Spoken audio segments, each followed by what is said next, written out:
Bueno, estamos diciendo de que si este proceso infeccioso o bacteriano es el ganador de la lucha, de la guerra, de la batalla, va a terminar produciendo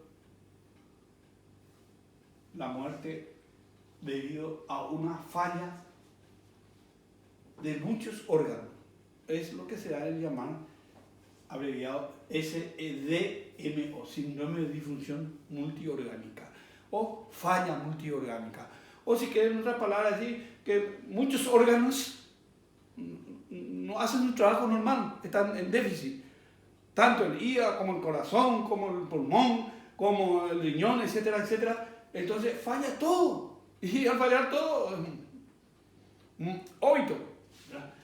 Eso es lo que va a dar el síndrome entonces llamado de disfunción multiorgánica, que se va a manifestar por trastornos múltiples. Primero, vamos a nivel respiratorio.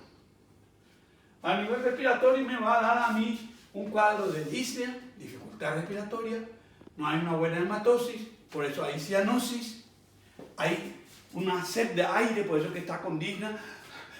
Entran a trabajar los músculos auxiliares de la inspiración, los intercostales externos, ¿verdad? Los del cuello. Entonces eso se da una depresión a nivel de ese espacio intercostal, puede supraesternal, lo cual se da a llamar tiraje.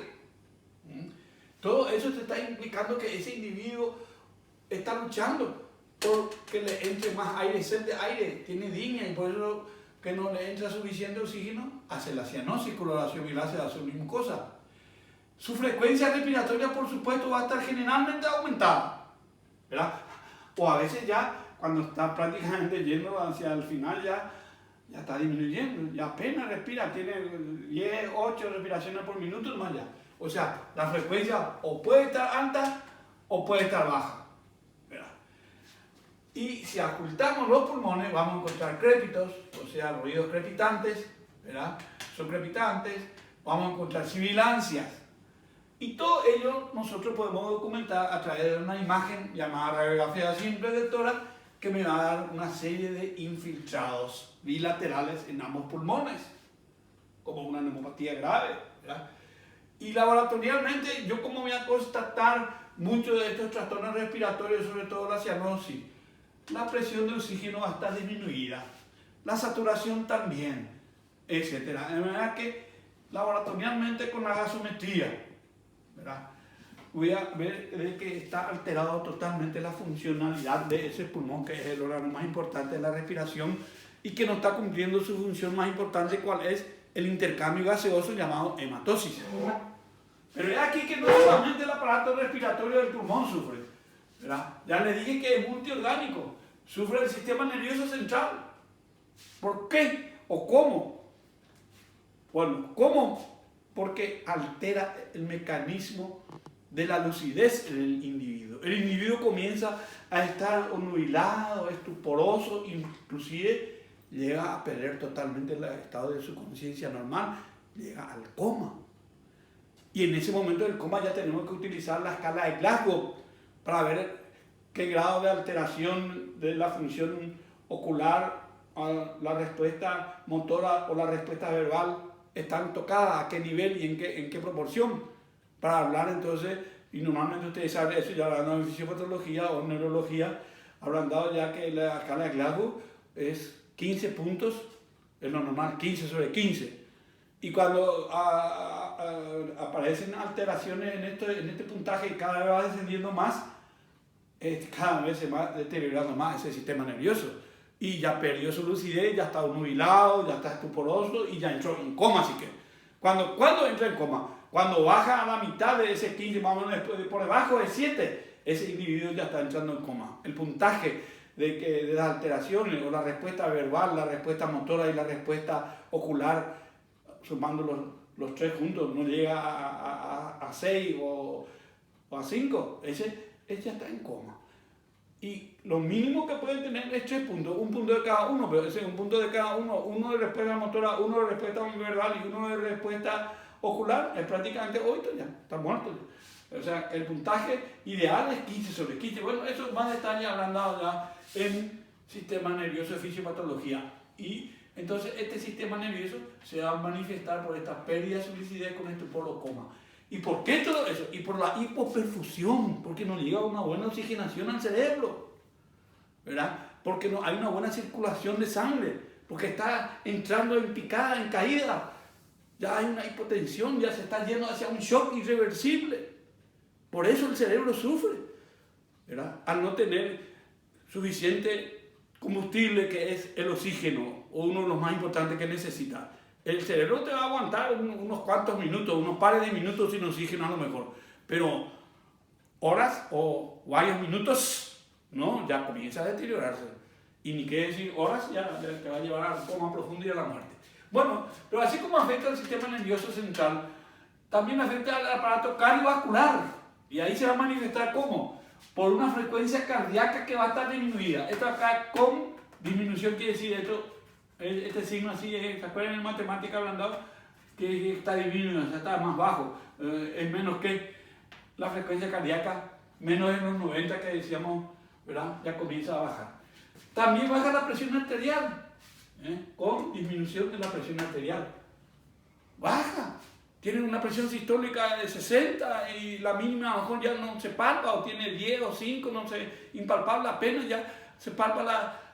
inclusive ya no se oculta, ya es palpable nomás. Entonces, una hipotensión, lógico, al disminuir la presión arterial, y en forma grave, en forma importante, tampoco no hay una presión suficiente para que el riñón filtre la sangre y depure de los elementos nocivos. Entonces, ¿qué? Ese riñón, ¿cómo se va a manifestar? Porque no va a orinar, va a entrar en anuria, pero primero en una oliguria, va a orinar poco y después ya va a terminar, no va a orinar más, no vamos a cumplir más su función. Entonces, disminuye la frecuencia cardíaca, disminuye la presión arterial, disminuye la fracción de eyección. ¿Saben? En fisiopatología o en fisiología habrán dado lo que es la fracción de eyección. El volumen de sangre que está enviando el corazón con cada contracción no es lo suficiente para satisfacer las necesidades que necesita de oxígeno todo el organismo. Entonces, termina sufriendo, inclusive el propio corazón, y puede dar un infarto de miocardio, ¿verdad? Porque las coronarias que llegan al corazón no reciben la suficiente cantidad de oxígeno y entonces termina produciendo una muerte de ese tejido llamado infarto de miocardio agudo.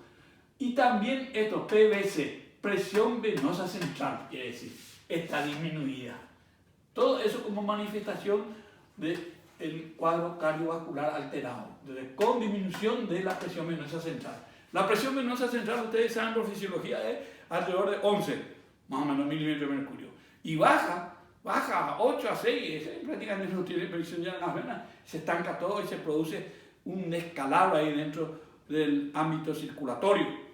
Y lleva una insuficiencia circulatoria, pero rápida, aguda, todo en cuestión de pares de minutos, de horas ocurre esto, sin darte cuenta, mientras vos estás pensando qué es lo que pasa. Sufre también el riñón, acabo de decirle, cuando disminuye la presión arterial, no hay suficiente presión para que llegue sangre a los glomérulos renales, donde se va a producir, ¿verdad?, la orina. Entonces, no se produce la orina.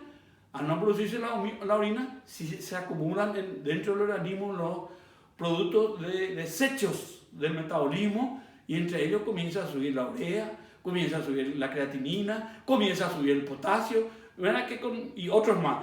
Pero con estos elementos ya es suficiente. Con que suba el potasio nomás, ¿verdad? Normalmente ustedes saben que es de 3 a 5 mil equivalentes por litro más o menos lo normal. Pero que te suba a 8 o 9, te da una arritmia, una fibrilación ventricular y ¡pum! Se quedó una muerte súbita y tú enfermo. Murió ahí sin dolor, sin nada, ¡bum! Una muerte súbita. De repente nomás se quedó por la hiperpotasemia, debido a que este riñón no está funcionando bien porque orina poco, oliguria, o termina no orinando ya casi nada, lo cual se da en llamar anuria. Y eso yo me voy a dar cuenta porque ese enfermo va a tener un aliento urémico, porque sube la urea, voy a ver que no hay nada en su bolsa urinaria de que está conectada a la vejiga con una sonda vesical, no sale nada de orina, o sale un centímetro, 2 centímetros, que no es lo suficiente, lo cual te está diciendo que ese riñón está fallando, ¿verdad? Entonces, falla también el riñón, el aparato urinario.